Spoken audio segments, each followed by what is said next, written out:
And over my shoulder here, a scene from that great movie and the legendary actor, Peter O'Toole in Lawrence of Arabia. We learned this Sunday the actor has died.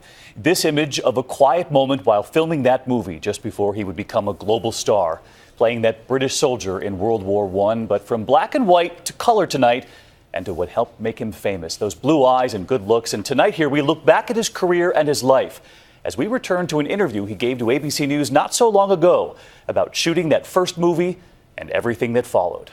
Can hear the girls declare he must be a millionaire.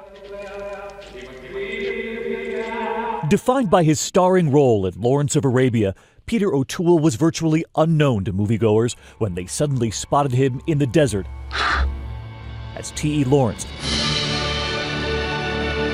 the British soldier who led an Arab rebellion against the Turks. The playwright Noel Coward once famously saying that if O'Toole had been any prettier, they would have had to have called the movie Florence of Arabia.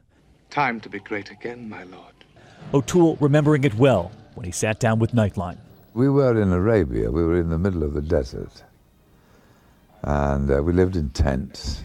And we'd get an airplane, one for the actors and one for the technicians and the camera and we'd land on a mud flat and we'd stick up the tents, wake up in the morning and go off and do a scene.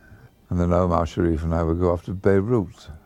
O'Toole fondly recalling the parties in Beirut, the Paris of the Middle East. Beautiful, and there was everything that two young men could have wanted.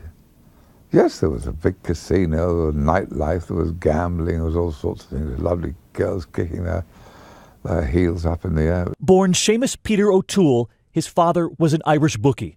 He was famous for his life off-screen, too, giving up drinking later in life, but always known as a renegade, famous for his candor. Just like his character in My Favorite Year. Not for me. I'm not an actor. I'm a movie star.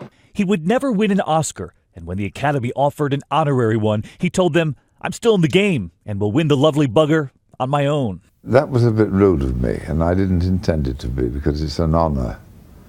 It's the highest honor that the film industry can give one, which was pointed out to me very severely by my children. I like to do something specific and earn the damn thing. Eventually, he relented and accepted, honored for his work in Lawrence of Arabia, for Beckett opposite Richard Burton, for The Lion in Winter with Katharine Hepburn, and so many others.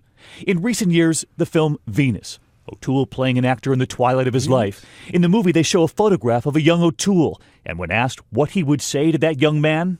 People have asked me about that photograph, and I can remember him. And yes, he was a bit noisy and drank far too much. But no, he wasn't a bad fella. He wasn't whatever else he was, that young man. He was a very serious actor, and I like that.